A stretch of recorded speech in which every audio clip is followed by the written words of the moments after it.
Even the smallest act of courage can unearth a truth buried by the powerful. Elara, just 10 years old, defied fear, power, and the wild frontier to protect an innocent man and expose injustice.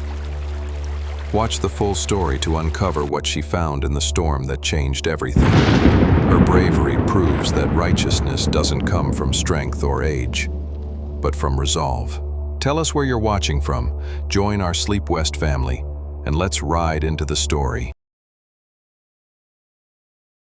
The spring of 1881 had swollen Rattlesnake Creek into a ferocious, muddy torrent, a beast tearing through the Sangre del Sol territory.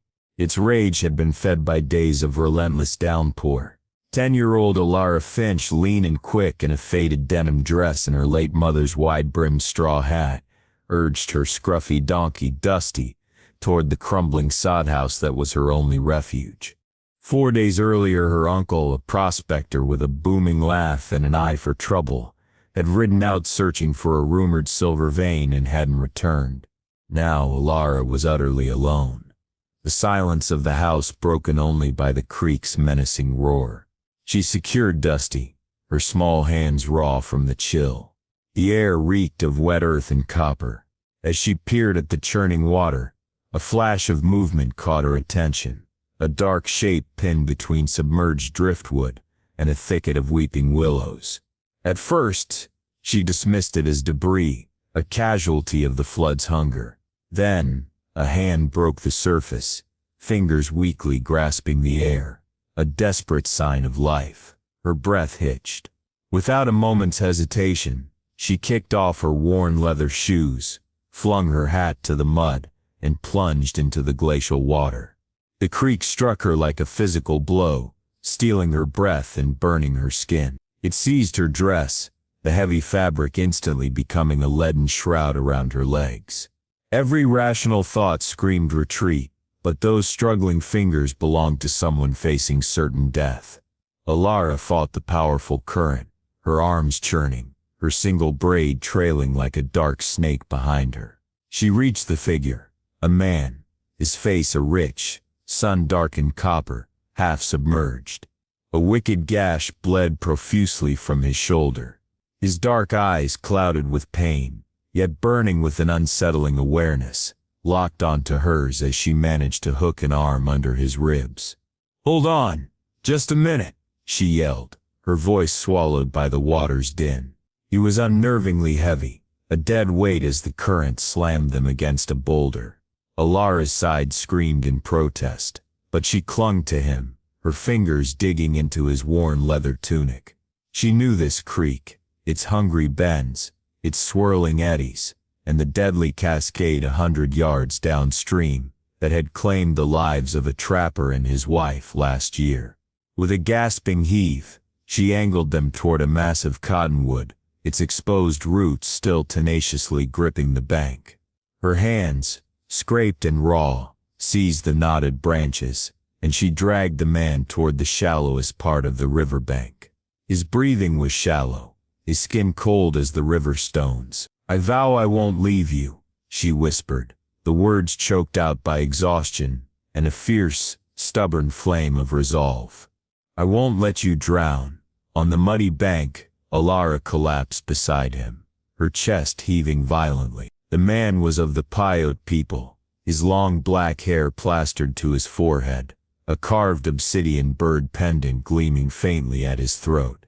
She quickly checked his wound, a deep, clean cut, not a bullet, but something that had bled him nearly dry. This was not a vagrant, but a man running for his life. As she tore a strip from her dress to staunch the bleeding, her fingers brushed against something stiff in his breast pocket, a sodden, crumpled piece of leather.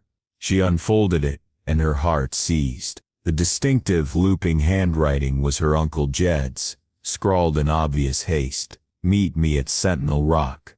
The ledger must be exposed. Elara's vision swam. How did her uncle know this man?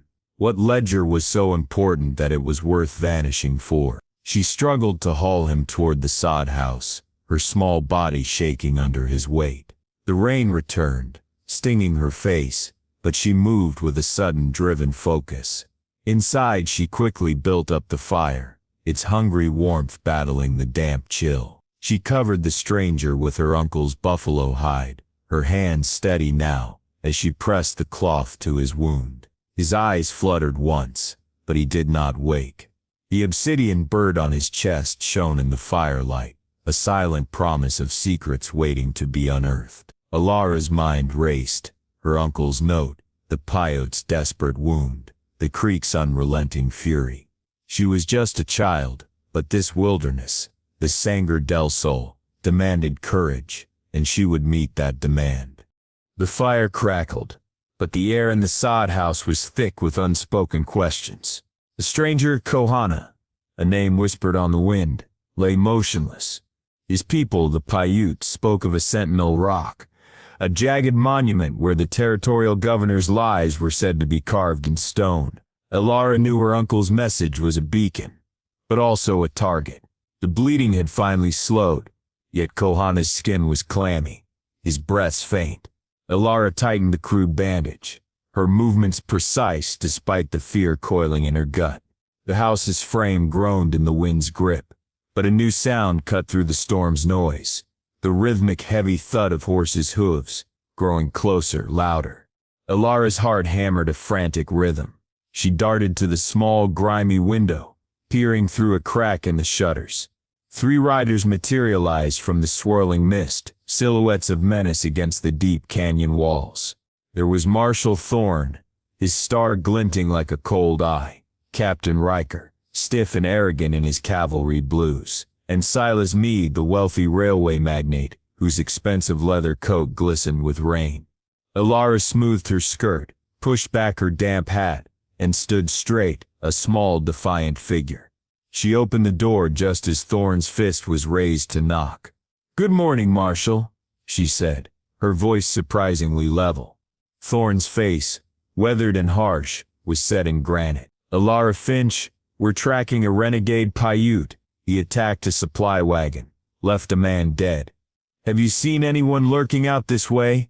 His eyes systematically swept the small space, lingering briefly on the muddy tracks. "Haven't seen a soul," Elara lied, keeping her arms folded to hide their tremors. "Just me and Dusty, hoping the storm passes." Meade dismounted, his polished boots sinking into the wet earth. He approached the doorway, his cologne clashing violently with the scent of sage and wet wool. "Odd thing, girl," he drawled, bending to touch a faint smear of what looked like dark mud on the threshold. "This looks very fresh. You sure you're alone? The creek's been throwing up all kinds of muck and debris." Elara shot back, forcing a small shrug. "Probably from a beaver hide Uncle Jed was tanning." Riker, who had been observing in cold silence, finally leaned forward in his saddle, his eyes as emotionless as glass. "Your Uncle Jed was a busybody, Elara, always poking his nose where it didn't belong. Hope you don't inherit that unfortunate trait." The mention of her uncle's fate stung, but before she could respond, a soft scraping sound came from the crawl space beneath the floorboards behind her. Not Kohana, he was too weak to stir. Someone else. A whisper, low and urgent, rose from the darkness. "Keep the book safe." Elara froze, her spine tingling with dread. Who was under her house? She quickly moved, forcing a small cough and stepping squarely over the mud stain. "If you're done sniffing around my floor, I have a long day of chores." Meade's smile was a thin predatory curve, but the marshal finally made a gesture to leave. "We'll be back, girl," Thorne said, his voice a low threat. "If you're shielding that Paiute, this creek will claim you both." As their horses' rhythmic pounding faded into the mist, Elara slammed the door and spun, her eyes desperately scanning the interior. A fleeting shadow darted past the back window, gone before she could properly register it. A friend of Kohana's, or someone connected to her uncle's warning. Kohana stirred, his eyes opening, sharp even in his pain. "Who was here?" he rasped, his voice barely audible. Elara knelt beside him, her mind racing with newfound urgency. "They're hunting you," she said quickly. "But there's someone else." Someone who mentioned a book. Kohana's gaze hardened, and he slowly shook his head, then paused. The ledger, he finally breathed out. It's hidden in the whispering scar, proof of their false claims. But, he shook his head again, clearly confused about the visitor. Elara's fingers tightened around her uncle's leather note. The shadow, the ledger, Sentinel Rock, it was all one complex, deadly lock. This is a story that has only just begun, she murmured to the empty room, her small frame now taut with a terrible resolve. The creek has more to tell. The dying embers of the fire flickered, casting nervous shadows on the rough-hewn walls. Elara Finch stood, her uncle's note clutched like a talisman, the echo of the stranger's whisper, "Keep the book safe," a driving force. Kohana, the wounded Paiute warrior, lay propped against the wall, his obsidian bird pennant catching the light like a dark, guiding star. Kohana finally spoke, his voice hoarse but clear. "The whispering scar is the canyon where the railway's been cutting through our land. What is in this ledger? Names, land grants, dates," Kohana whispered, his jaw tight with suppressed fury. "Proof that Riker's cavalry murdered my people during the creek's first flood, then blamed us for the theft of the territory's gold. The ledger details the transaction to buy their silence." Elara paced the floorboards. "My uncle knew something," she said, holding up the crumpled note. "He wrote this. Told you to go to Sentinel Rock. Why? I saw him 3 nights before the waters rose," Kohana confessed. "He warned me about the soldiers, said they were setting up a frame-up to steal the Sangre del Sol territory. He gave me that message and told me to get to safety." Elara's breath caught. Her uncle, a simple prospector, had died entangled in a conspiracy. And now, he was gone. A soft, distinct tapping at the door startled her. Elara froze, her hand instinctively closing around her hunting knife. Kohana instantly tensed, his eyes darting to the shadows where the strange visitor had been. "Elara Finch," a woman's voice called, low and urgent. "Open up. I'm a friend. I'm Kiri." Elara hesitated, then quickly unlatched the door, the knife held ready behind her skirt. A woman stepped inside, cloaked in a rain-soaked woolen shawl, her face half hidden by a dark scarf. Kiri was a solitary weaver and storyteller from a distant settlement, known for her sharp mind and sharper tongue. Her dark eyes immediately darted to Kohana, then back to Elara. "You are playing with fire, Nina," Kiri said, her voice dry as desert dust. "Riker's men are circling, and they're not just after him." She nodded at Kohana. "They know you're holding something, and Mead smells the truth like a wolf smells blood." Kiri knelt by Kohana, inspecting his wound with the practiced touch of a healer. "I worked at the railway camp," she continued, her tone dropping to a dangerous whisper. "Saw Riker coordinating the raids, stealing the gold, and putting the blame on the Paiute. Your uncle got wind of the whole scheme, Elara. That's why he disappeared." Elara's vision blurred with unshed tears. Kiri produced a folded, rain-damaged piece of paper from her shawl. "They discarded this in the camp's fire pit," she said, handing it to Elara. It was a handwritten order, signed by Riker, detailing a strategic raid on a Paiute gathering to secure necessary resources. Elara's hands shook as she read the damning lines. "This proves it," she whispered. "They murdered to steal." Kiri nodded, her expression grim. "And they will kill you to keep it hidden. That ledger Kohana has, it's their death warrant." Kohana struggled to sit up, his voice fierce despite his weakened state. "It is in a crevice, in the whispering scar. I can guide you. But we must leave immediately."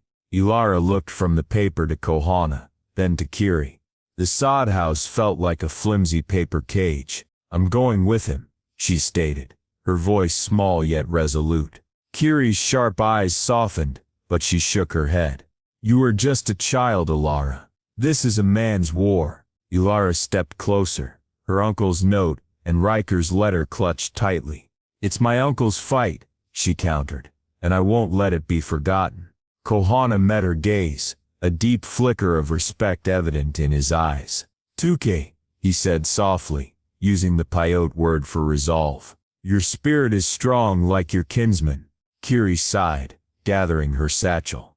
"Then I'm coming along. Someone must keep you two alive to tell the tale." Elara nodded, her heart now pounding not with fear, but with a fierce sense of purpose. The three figures prepared to face the storm, ready to find the ledger and drag the truth into the fading light of the Sangre del Sol. Elara led Kohana and Kiri through the darkening, whispering scar. A rifle shot erupted, instantly wounding Kiri. She thrust Riker's signed order into Elara's hand. "The truth dies if you don't. Run!" Kiri sacrificed herself, covering their escape with a defiant yell and a gunshot. Inside a cave, Elara found the damning ledger. Heavy footsteps signaled Riker's arrival. Kohana, giving Elara his obsidian pendant, pleaded, "We finish this together." Elara grabbed dynamite. As Riker demanded their surrender, she lit the fuse. The explosion sealed the cave, crushing the cavalry but badly injuring Kohana. Elara dragged him out to a ledge. At dawn, a federal marshal's detail, led by Judge Whitfield, arrived. Elara handed over the evidence. "My uncle died for this. So did Kiri. It proves everything." Judge Whitfield promised justice. As Kohana was rescued, Elara watched the calm creek. The 10-year-old girl, wearing the pendant of Tukai, resolve, had faced the territory's darkest secrets and won.